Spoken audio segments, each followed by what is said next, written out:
Nyatakan hubungan antara S dan T. Kalau hubungan ni, dia bagi pemboleh ubah kan. Maksudnya hubungan ni antara dua lah. Sama ada hubungan secara songsang ataupun secara langsung. Okey? Sekarang ni, macam mana kita nak tahu dia hubungan secara songsang ke langsung ke? Dekat sini dia dah bagi jawapan tau. Jawapan sama ada A, B, C, D ni kan. Kita tengok kat sini semua bahagi. Maksudnya, dia adalah hubungan secara songsang. Okay, kalau hubungan secara songsang ni, hubungan dia macam ni tau. Hubungan dia adalah S sama dengan K darab dengan 1/T. Ataupun S sama dengan K bahagi T. Okay.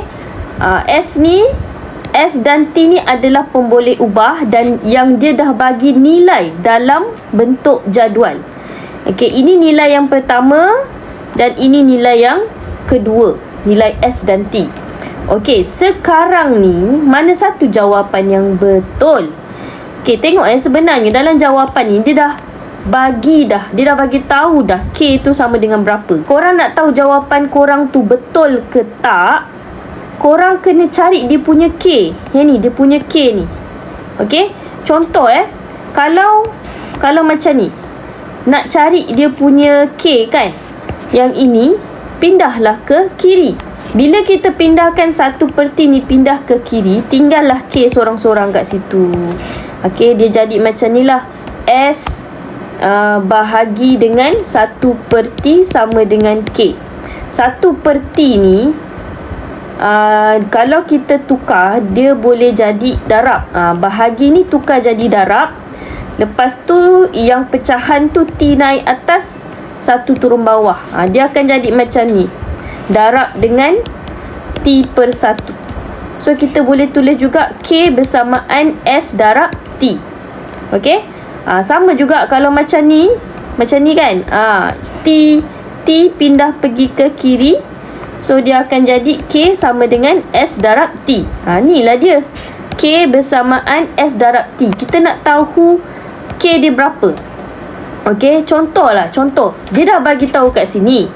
Kalau ikut yang ini kan. Ni samalah dengan yang saya buat ni. Yang ni, dia sama dengan ni. Yang ini sama dengan yang saya buat ni. Okey. Sekarang ni, dia dah bagi tahu ni. K ni adalah 1. Ini K. Yang saya highlight ni, ni semua K. Ni adalah K. Dia dah bagi tahu dah K tu berapa. Cuba kalau kita gantikan nilai S dan nilai T masuk dalam ni.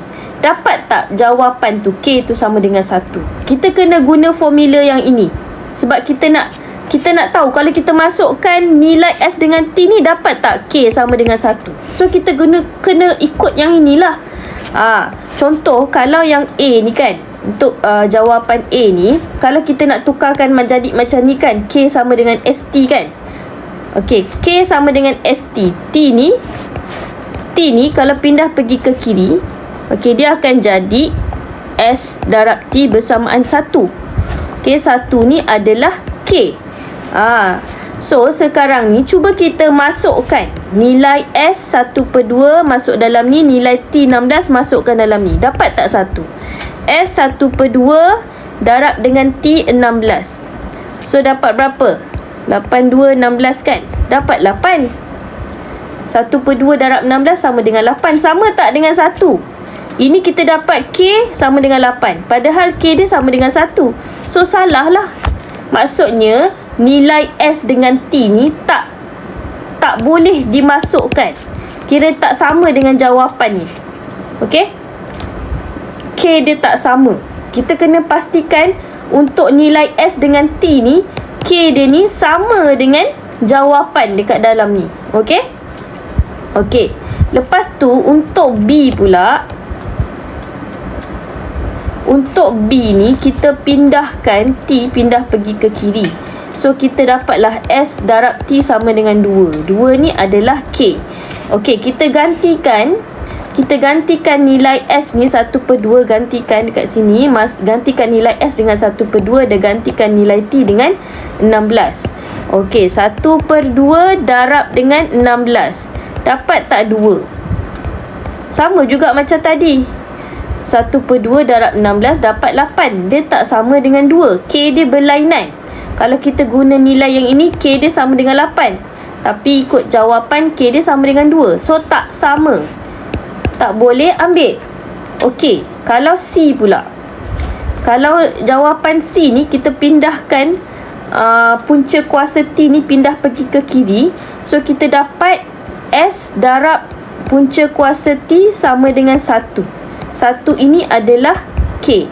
Okey, cuba kita gantikan nilai S ni 1/2 dengan 1/2 dan nilai T ni dengan 16. 1/2 darab dengan punca kuasa 16. 1/2 darab 4 dapat 2 kan? So tak sama kalau kita guna nilai yang ini. Kita dapat K sama dengan 2. Padahal jawapan dia K sama dengan 1. So tak sama. Tak boleh guna. Okey, untuk jawapan D, yang ini sama juga pindah pergi ke kiri. So kita akan dapat S darab dengan punca kuasa T sama dengan 2. Okey, kita masukkan. Actually kita nak masukkan nilai ni pun boleh. Okey, contohlah saya masukkan nilai ni pula. Katakanlah S dia 2/5. T dia 25. Okey, S 2/5 darab dengan punca kuasa 25. Dapat berapa? Punca kuasa 25 ni sama dengan 5 kan? So 2/5 darab 5. 5 potong dapat 2. Sama. Kalau kita guna yang ini, kita dapat K sama dengan 2. Sama juga ni. Sama dengan jawapan dia ni 2. So kalau sama, betul lah jawapan dia adalah D.